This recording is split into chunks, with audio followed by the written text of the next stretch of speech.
Hello दोस्तों, welcome to my YouTube channel highest competition classes में। तो दोस्तों, मैं आज बताने वाला हूं कि यूपीएससी सिविल सेवा परीक्षा भारत में सबसे प्रतिष्ठित परीक्षाओं में से एक है। ये तो आप सभी लोग जानते ही हैं। इसे हर साल देश भर में लाखों लोगों द्वारा प्रयास किया जाता है क्योंकि यह सेंट्रल की जॉब होती है। हालांकि उनमें से केवल एक छोटा सा हिस्सा ही अपनी आईएएस महत्वाकांक्षाओं को पूरा करने में सक्षम होता है। आईएएस परीक्षा जो स्टूडेंट्स होती है वो अपने पाठ्यक्रम की लंबाई के मामले में तो चुनौतीपूर्ण है ही, लेकिन इसका सबसे महत्वपूर्ण सेगमेंट ये होता है कि ये जो प्रत्याशी होते हैं, इसके एस्पिरेंट्स होते हैं, वो अधिक सक्सेसफुल ना होने के मामले में भी ये जाना जाता है। इसका एक मुख्य कारण होता है कि जो स्ट्रैटेजीज होती हैं, जो टॉपर्स बिल्ड करता है, वो एक जो फ्रेशर स्टूडेंट होता है वो बिल्ड नहीं कर पाता है। इसीलिए उनको असफलता का सामना करना पड़ता है। इसलिए मैं ये एक वीडियो बना के लाया हूँ जिसमें से टॉपर्स के इंटरव्यू के अनुसार वीडियो बनाया जा रहा है। टॉपर्स किन किन बातों का ध्यान रखते थे, वो अपना एक सेगमेंट कैसे तैयार करते थे, रणनीति कैसे बनाते थे, सबसे आगे कैसे निकलें, ये भी इस वीडियो के माध्यम से आपको बताया जाएगा। तो दोस्तों, सबसे एक महत्वपूर्ण बात मैं ये बताता हूँ कि सिर्फ किताबी कीड़ा बनकर यूपीएससी परीक्षा पास नहीं की जा सकती है। यूपीएससी परीक्षा प्रक्रिया में अंतिम चरण जो होता है, जिसे कहते हैं इंटरव्यू, जिसमें यूपीएससी बोर्ड जो उम्मीदवार होते हैं उनका साक्षात्कार उनके व्यक्तित्व और सेवाओं में करियर के लिए आकलन करने के लिए करेंगे।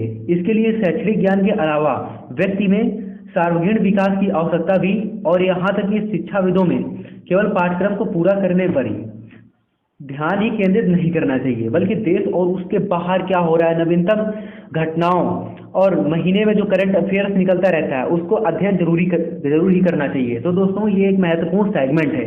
यूपीएससी व्यक्ति का नहीं, व्यक्तित्व का परीक्षा है।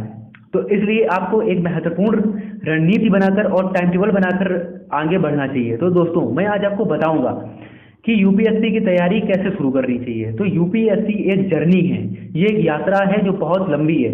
इसमें कोई, हम ये कह सकते हैं, इसमें से कोई एक यातायात नहीं है। जैसे कि हम एक यात्रा करते हैं, जो अदर यात्रा होती है, मान लो मुंबई से दिल्ली, तो उसमें से हम ट्रेन का प्रयोग कर सकते हैं। लेकिन एक ये ऐसी यात्रा है जिसको हम अपने कमरे में टेबल और कुर्सी पे व्यतीत करते हैं, यहीं से तय किया जाता है। तो दोस्तों, ये एक महत्वपूर्ण सेगमेंट है। तो ये इसके बाद, इस वीडियो के बाद सिलेबस का एक डिटेल वीडियो बनाया जाएगा जो कि माइक्रो टॉपिक के अनुसार होगा और टॉपिक वाइज टॉपिक होगा। फॉर एग्जांपल, जैसे कि आप लोग एंशिएंट हेडिंग दे दिया जाता है जिससे कि स्टूडेंट समझ नहीं पाते हैं।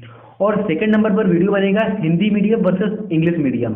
हिंदी मीडियम में क्या चुनौतीपूर्ण होता है और इंग्लिश मीडियम क्यों इतना बेहतर है, ये दोस्तों एक हम लोग महत्वाकांक्षा इसकी समझेंगे। लोग इसको एक फर्जी में बातों को उड़ाए पड़े हैं कि इंग्लिश मीडियम बहुत ही महत्वपूर्ण है, हिंदी मीडियम गलत है। ऐसा कुछ भी नहीं है। दोनों बोर्ड अपनी अपनी जगह पर बहुत ही अच्छे हैं। विषय की रणनीति कैसे बनाएं, ये भी आपको एक बहुत ही महत्वपूर्ण सेगमेंट है और इसका भी एक गहन अध्ययन इस वीडियो के द्वारा कराया जाएगा। तो इस वीडियो को इस चैनल को सब्सक्राइब और वीडियो को लाइक कमेंट जरूर कर दें। तो दोस्तों, चलिए शुरू करते हैं। खुद को तैयार करें। यूपीएससी की परीक्षा कैसे शुरू करें, यह समझने से पहले आपको खुद तैयार करना होगा क्योंकि यह बहुत लंबी यात्रा है। दोस्तों, यूपीएससी की तैयारी करने से पहले आपको मानसिक और शारीरिक तरीके से बहुत ही बिल्ड होना पड़ेगा। मानसिक के लिए आप मेडिटेशन कर सकते हैं और शारीरिक के लिए आप व्यायाम, प्राणायाम, सूर्य नमस्कार, ये बहुत ही जरूरी होता है। कुछ स्टूडेंट्स जो होते हैं वो पढ़ते ही रहते हैं, और जैसे कि हमने पहले ही बता रखा है कि किताबी कीड़ा बनना जरूरी नहीं है। हमको एक सिलेबस डिटेल में पढ़ना है और हमको जानना है कि देश में क्या हो रहा है, क्योंकि अधिकारी बनने के बाद आपको यही समस्याओं का सामना करना पड़ेगा। इसलिए आपको जानना बहुत ही इम्पोर्टेंट है। और कुछ स्टूडेंट्स होंगे जो कि नौकरी कर रहे हैं, आईएएस की प्रिपरेशन के साथ साथ नौकरी कर रहे हैं, और वो अपनी जॉब को सिक्योर करने के लिए वो अपनी जॉब नहीं छोड़ना चाहते, क्योंकि फाइनेंशियल बिल्ड होना भी बहुत ही इंपॉर्टेंट सेगमेंट है इस परीक्षा में। क्योंकि यूपीएससी बहुत ही डिफिकल्ट जर्नी है, इसलिए इसमें सक्सेस अनसक्सेसफुल होने की भी ज़्यादा चांस रहते हैं। और सक्सेसफुल जो लोग सच्चे दिल से और कठिन परिश्रम करते हैं वो लोग जरूर सक्सेसफुल होते हैं। दोस्तों, तो मैं आज बात करता हूँ कि यूपीएससी के लिए खुद को कैसे तैयार करें। तो यूपीएससी की तैयारी कैसे शुरू करें, ये इसमें बहुत ही महत्वपूर्ण चीज़ है। तो यूपीएससी तैयारी शुरू करने से पहले आपको सिलेबस की बहुत ही डिटेल अध्ययन होना चाहिए। यह समझने से पहले आपको खुद तैयार करना होगा, खुद को तैयार करना होगा। लेकिन एक महत्वपूर्ण मार्गदर्शन करना, ये बहुत ही कम लोगों ने बताया है, क्योंकि क्या होता है कि वो लोग अपना व्यूज़ और सब्सक्राइबर बढ़ाने के लिए एक मार्गदर्शन तो देते हैं, लेकिन एक अच्छा सेगमेंट नहीं प्रोवाइड करा पाते हैं। जिसमें और इसका एक अगला पॉइंट है सिलेबस की अच्छी पकड़। सिलेबस की मैं बात हर बार क्यों कर रहा हूँ, क्योंकि यूपीएससी में एक बुक को पढ़ने में उसमें पता होना चाहिए क्या मुझे कट करना है और क्या पढ़ना है। ये बहुत ही इंपॉर्टेंट चीज़ है। इसी के आगे चलते हैं, एक टाइम टेबल बनाएं। टाइम टेबल एक ऐसा होना चाहिए कि जो आईएएस अधिकारी होते हैं, आप लोग टाइम टेबल तो बना लेते हैं, 9 बजे उठना, फलाना ठिकाना, ये सब बना लेते हैं, दिनचर्या लिख लेते हैं, दैनिक कार्य लिख लेते हैं। ये गलत सेगमेंट है दोस्तों। हमको अगर एक टॉपर्स के अनुसार माना जाए तो हमको सिलेबस और गोल सेट करने चाहिए, लेकिन फिर भी आईएएस अधिकारी बनने के लिए आपकी दिनचर्या अच्छी होनी चाहिए। हमको सुबह जल्दी उठना चाहिए। ये जरूरी नहीं कि सुबह जल्दी उठना चाहिए। कुछ लोग जो स्टूडेंट्स होते हैं वो लेट नाइट स्टडी करना पसंद करते हैं, तो वो अपना लेट नाइट स्टडी भी कर सकते हैं। आपको तैयारी से पहले कंफर्टेबल समय सारणी बनाना चाहिए। इसका मतलब दोस्तों ये है कि आपको एक कंफर्टेबल समय सारणी बनानी चाहिए, जिससे कि आपको वो फॉलो करने में कोई भी प्रॉब्लम ना आए, डिफिकल्टीज का सामना ना करना पड़े। इसलिए आपको एक महत्वपूर्ण टाइम टेबल बनाना चाहिए। अपनी ताकत और कमजोरी को समझें। दोस्तों ताकत तो सबके पास होती है, लेकिन अपनी कमजोरी को ताकत बनाना बहुत ही कम लोग जानते हैं। तो दोस्तों आपको हिस्ट्री में, ज्योग्राफी, पॉलिटिक्स, इकोनॉमिक्स, सोशलॉजी, जिसमें से आपको कमजोरी महसूस हो रही हो, उसी सब्जेक्ट को अपनी ताकत बनाना सीखें। पाठ्यक्रम में शामिल आईएएस विषयों का विश्लेषण करें। इसका मैं एक बहुत ही अच्छा प्रोवाइड वीडियो करवाऊंगा।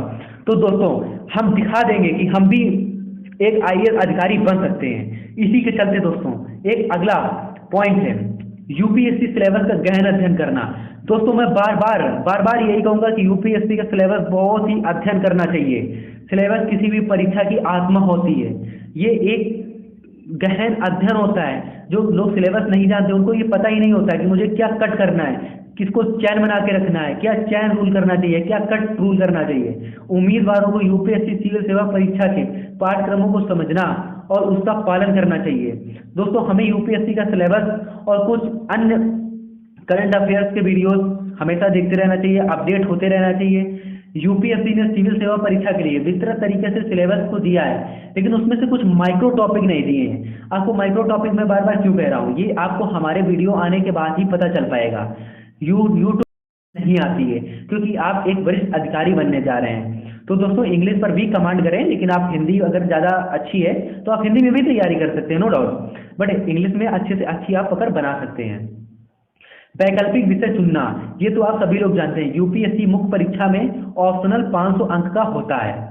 पक्ष और विपक्ष के बारे में अध्ययन करके वैकल्पिक विषय को चुनना। दोस्तों आपको जिस विषय में सरलता से जो मटेरियल होता है वो उपलब्ध हो जाए, और कोचिंग की उपलब्धता, अगर आप ये देखें कि कोचिंग करनी पड़ रही है, या फिर आप जो घर बैठकर या जिसमें आप सक्षम हो उसको वैकल्पिक विषय, आप 2-3 महीने जो एनसीईआरटी की बुक पढ़ेंगे उसमें से आपको पता चल जाएगा कि मैं वैकल्पिक विषय किसको चूज कर सकता हूँ। तो इसमें महत्वपूर्ण कुछ बातें जो हैं वो आपको ध्यान रखनी चाहिए कि विषय में रुचि होना बहुत ही जरूरी होता है, कि आपको ज्योग्राफी में रुचि है, हिस्ट्री में, पॉलिटी में, इकोनॉमिक्स, सोशलॉजी, साइंस, टेक, किसमें आपको, फिजिक्स, मैथ, केमिस्ट्री, जिसमें आपको रुचि हो वो आप एक ऑप्शनल चूज कर सकते हैं। और इसका दूसरा मुख्य पॉइंट है इसमें पूर्व ज्ञान। आपको पूर्व ज्ञान भी होना चाहिए, क्योंकि आप जो पढ़ने चले आ रहे हैं या नहीं भी है, जो इंजीनियरिंग के स्टूडेंट्स हैं वो साइंस स्ट्रीम से होते हैं और आर्ट्स स्ट्रीम में नहीं आ पाते हैं, फिर भी जब आप एनसीईआरटी पढ़ेंगे तो उसमें से आपको पता चल जाएगा कि मैं ऑप्शनल क्या चूज करूँ, और मटेरियल जो आसानी से प्रोवाइड हो जाए उससे आप वैकल्पिक विषय चुन सकते हैं। तो इसका अगला पॉइंट है एनसीईआरटी। दोस्तों बहुत लोगों को ये बहुत ही दिक्कत होती है कि एनसीईआरटी कौन सी पढ़ें कौन सी नहीं पढ़ें। तो मैं ये सजेशन दूंगा कि जो न्यू एनसीईआरटीज हैं वो आप पढ़ सकते हैं। और तमिलनाडु बोर्ड, जो स्टूडेंट्स जिसके पास बहुत टाइम कम है वो तमिलनाडु बोर्ड की एनसीईआरटीज देख सकते हैं, और फिलहाल जिसके पास और भी बहुत कम समय है तो वो 11th और 12th की एनसीईआरटी कंप्लीट कर सकते हैं। लेकिन जिनके पास बहुत ही अच्छा समय है वो कक्षा 6 से लेकर 12 तक की सभी विषयों की एनसीईआरटी का गहन अध्ययन और मल्टीपल टाइम रीडिंग करें। और फर्स्ट रीडिंग में नोट्स बनाने की बिल्कुल ही गलती मत करें। और नोट्स कैसे बनाते हैं ये बहुत ही वीडियो लेकर हम आएंगे, बहुत ही अच्छा प्रोवाइड कराएंगे। और short notes, micro topic, flow chart के द्वारा नोट्स कैसे बनाएं, LWMI, less word more information, और ये सब आपको बताएंगे। बुनियादी सिद्धांत और अवधारणाएं, इस एनसीईआरटी से हमको जो सिद्धांत और माइक्रो टॉपिक जो प्री के लिए बहुत ही इंपॉर्टेंट होते हैं, और आंसर राइटिंग मेंस के लिए हमको बहुत ही इंपॉर्टेंट ये सेगमेंट है, इससे हम लोगों को बहुत ही अवधारणाएं प्राप्त हो जाती हैं। और बहुत ही सरल बात है, क्योंकि ये एक छोटे बच्चों के लिए एनसीईआरटी बुक्स बनाई जाती हैं। क्लास 6, 7, 8, 9, 11, 12 ये सब छोटे बच्चों के लिए होती हैं, इंटर कॉलेज स्टूडेंट्स के लिए। इसलिए ये बहुत ही सरल लैंग्वेज में प्रकाशित की जाती हैं। तो पिछले वर्ष यूपीएससी ने प्रश्न सीधे पूछे एनसीईआरटी से, जो प्री का सेगमेंट्स है और मेंस में एनसीईआरटी का गहन अध्ययन और मल्टीपल टाइम रीडिंग करें। और फर्स्ट रीडिंग में नोट्स बनाने की बिल्कुल ही गलती मत करें। और नोट्स कैसे बनाते हैं ये बहुत ही वीडियो लेकर हम आएंगे, बहुत ही अच्छा प्रोवाइड कराएंगे।